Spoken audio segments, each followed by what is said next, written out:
Hi everyone, I'm really sorry that I'm not here, but I'm hoping that I'll be back tomorrow.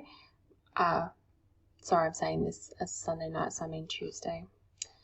In the meantime, I've made a short lesson for you and some activities for you to do at the end of the lesson as well.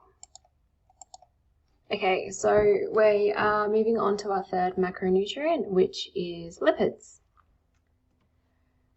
So our learning intentions for today's lesson is to describe the basic building block for lipids, identify different functions of lipids, identify different lipid sources, distinguish between different types of lipids, looking at both structure and also function, and apply that understanding to real-life scenarios. So I'm sure you've heard the term fat, oil, lipids. They can be used interchangeably depending on the context. Lipids is the correct term that we use when referring to fats and oils. Fat and oil is really actually to do with the structure at room temperature and also to do with the actual type of fat, which we'll go into in a bit more detail. So we're going to be focusing on triglycerides, which are your fats and oils. A triglyceride is composed of one glycerol molecule as the backbone and 3 fatty acids which come off of that. That's all you need to know in terms of the chemical structure of it, but understand that all oils and fats are made of triglycerides. So we have 2 main types of fatty acids. We have saturated fatty acids and we have unsaturated fatty acids. So saturated fatty acids tend to be solid at room temperature, which are things like your butter, for example, whereas unsaturated fatty acids like your oils, so olive oil, vegetable oil, canola oil, tend to be liquid at room temperature. We're going to go into these in more detail. I'll explain how you can have fats that are made of essentially the same thing, but have different compositions at the same temperature. In this case, at room temperature. So firstly, we're going to start with why we even need fats in the first place. There are a lot of different purposes for lipids within the body. 60% of your brain is actually made of lipids, so to ensure brain development and function, we need to be consuming fats.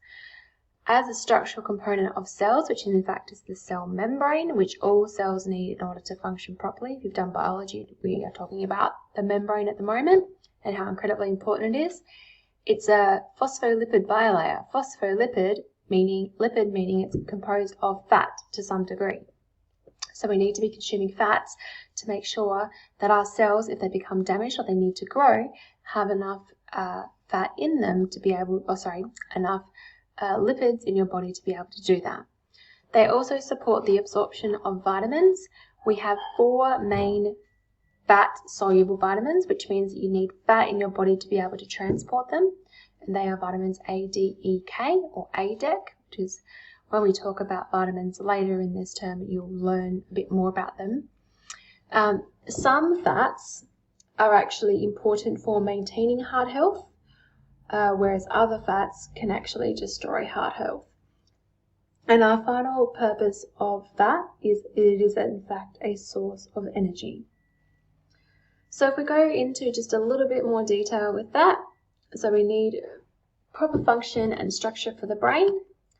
Fats or lipids, are required by the body and are a source of energy. They are a very energy dense molecule, providing 37 kilojoules per gram. And we talked about empty calories the other day and how a lot of food that is energy dense has a lot of fat in it, and this is the reason why. It's the most energy dense macronutrient. So we also need energy or lipids because they actually help to insulate our body. And that insulation is there as protection from the cold. It's also used as protection between your vital organs as well. So think of it like the bubble wrap of the body. And as I already mentioned before, it helps to absorb vitamins A, D, E, and K. So you're probably wondering, but Kelly, aren't all fats the same? And that is a very good question. And the answer is no, they're not. We have very many different types of fats. just in the same way that we have different types of proteins and carbohydrates.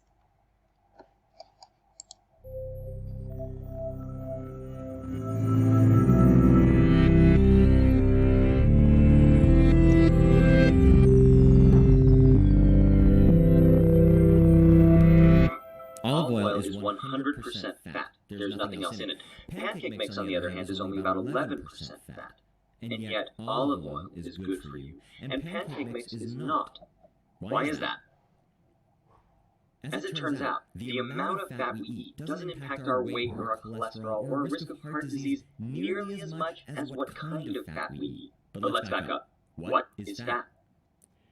If we were to zoom in on a salmon, which is a fatty fish, past the organs, past the tissues, into the cells, we would see that the stuff we call fat is actually made up of molecules called triglycerides, and they are not all alike. Here's one example. Those 3 carbons on the left, that's glycerol. Now you can think of that as the backbone that holds the rest of the molecule together. The 3 long chains on the right are called fatty acids, and it's subtle differences in the structures of these chains that determine whether a fat is, let's say, solid or liquid, whether or not it goes rancid quickly, and, most importantly, how good or how bad it is for you. Let's take a look at some of these differences. One is length. Fatty acids can be short or long. Another, more important difference is the type of bond between the carbon atoms. Some fatty acids have only single bonds. Others have both single and double bonds. Fatty acids with only single bonds are called saturated, and those with one or more double bonds are called unsaturated. Now, most unsaturated fats are good for you, while saturated fats are bad for you in excess. For saturated fats, the story pretty much ends there, but not for unsaturated fats. The double bonds in these molecules have kind of a weird property. They're rigid. So that means that there are 2 ways to arrange every double bond. The first is like this, where both hydrogens are on the same side and both carbons are on the same side. The second way is like this. Now the hydrogens and carbons are on opposite sides of the double bond. Now, even though both of these molecules are made up of exactly the same building blocks, they are 2 completely different substances, and they behave completely differently inside of us. The configuration on the left is called cis, which you've probably never heard of. The one on the right is called trans, and you probably have heard of trans fats before. They don't go rancid, they're more stable during deep frying, and they can change the texture of foods in ways that other fats just can't. They're also terrible for your health, by far worse than saturated fat, even though technically they're a type of unsaturated fat. Now, I know that seems crazy, but your body doesn't care what a molecule looks like on paper. All that matters is the 3D shape, where the molecule fits, where it doesn't, and what pathways it interferes with. So how do you know if a food has trans fat in it? Well, the only sure way to know is if you see the words partially hydrogenated in the ingredients list. Don't let nutrition labels or advertising fool you. The FDA allows manufacturers to claim that their products contain, quote, 0 grams of trans fat, even if they actually have up to half a gram per serving. But there are no hard and fast rules about how small a serving can be, and that means you'll have to rely on seeing those key words, partially hydrogenated, because that's how trans fats are made, by partially hydrogenating unsaturated fats. So let's go back to our olive oil and pancake mix from before. Olive oil is 100% fat. Pancake mix is only 11% fat. But olive oil is mostly unsaturated fat, and it has no trans fat at all. On the other hand, more than half the fat in pancake mix is either saturated or trans fat. And so even though olive oil has 10 times as much fat as pancake mix, it's healthy for you, whereas pancake mix is not. Now, I'm not trying to pick on pancake mix. There are lots of foods with this type of fat profile. The point is this.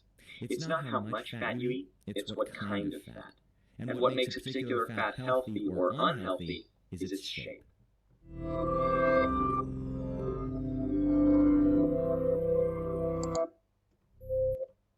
Alright, so that video was a great introduction into the different types of fatty acids. So this diagram here, just looking at them as either unsaturated or saturated fats.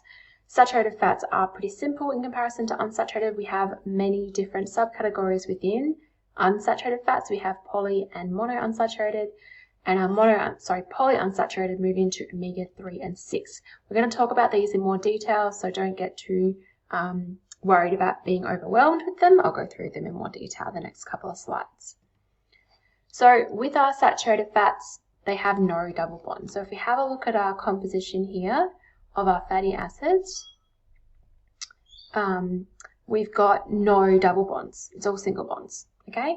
So a diet high in saturated fat does actually contribute to heart disease.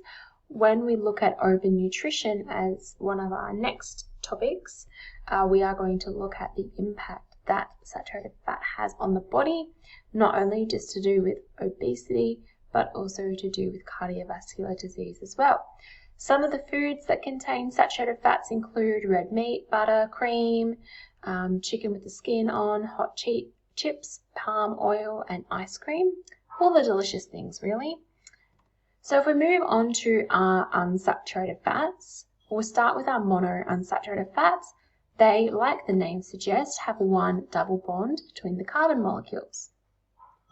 They tend to be liquid at room temperature. All unsaturated fats are because of that double bond.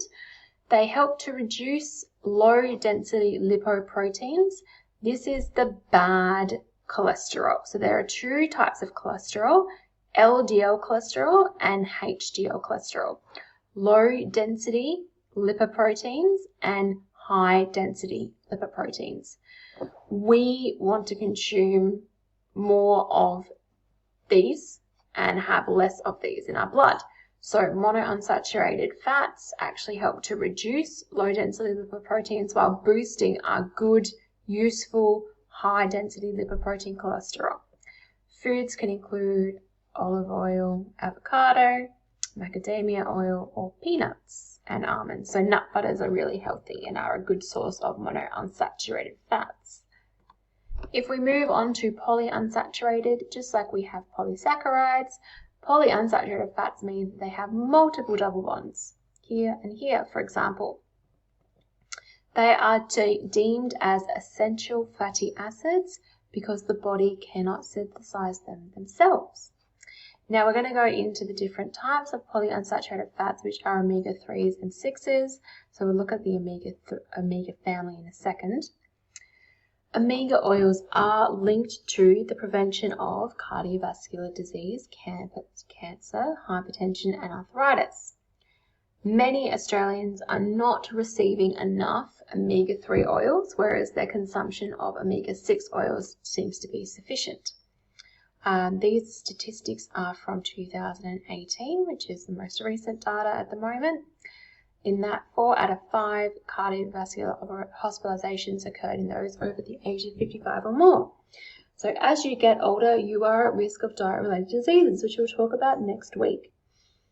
And we've also got quite a prevalence of cardiovascular disease in Australia. So this is a really handy table to look at different types of foods that contain fatty acids and the relative amount of each different type of lipid, whether it be saturated as green, monounsaturated as orange, or polyunsaturated and further moved into either omega-3 or 6. So if we have a look at, say, cocoa butter, for example, we've got majority is saturated fat, whereas if we move down to, say, peanut oil, we've got not a lot of saturated fat, quite a bit of mono and polysaturated fat. If we move over to flaxseed oil, we can see that omega-3 is the most dominant fat in that case. Ignore this column here, we don't have to worry about that, but this is just a great graphic to look at the relative grams per tablespoon of each of these different fat sources. Okay, so we've looked at the recommendations for carbohydrates and protein, and again you can also look at the recommendation for fat. Of your daily energy intake, between 20 to 35% of that energy should be derived from fats. In terms of the amount of fat that should come from saturated fat, it should be no more than 8% of energy, your total energy, should come from saturated fat. And that's according to the National Heart Foundation of Australia, which is our recommended body when it comes to the advice for cardiovascular disease and heart health. Okay, so there are a couple of activities for you to do in today's lesson. The first one is looking at calculations in nutrition. We are going to be looking at calculating percentages, which is where you calculate out of a whole what part makes up a percent. So percent means per 100. So if we were to look at the percent of total energy that comes from fat, so if we want to know how much percent of fat accounts for the total energy, our total energy is 8,750 kilojoules. Our fat energy is 3,468 kilojoules. So we divide the smaller number, which in this case is fat, which is the part, and we divide that by the whole, which is the total amount of energy. We times that by 100 to convert it from a decimal to a percentage. So we have 40% of our energy comes from fat. So I'll get you to go through and do a couple of those. I won't explain the other activity. This one you need to calculate the percent from saturated fat, which will tell you what the dominant fat, which is going to help with the next activity, which is looking at the nutritional panels of different foods and classifying them based on the type of fat that is most prevalent.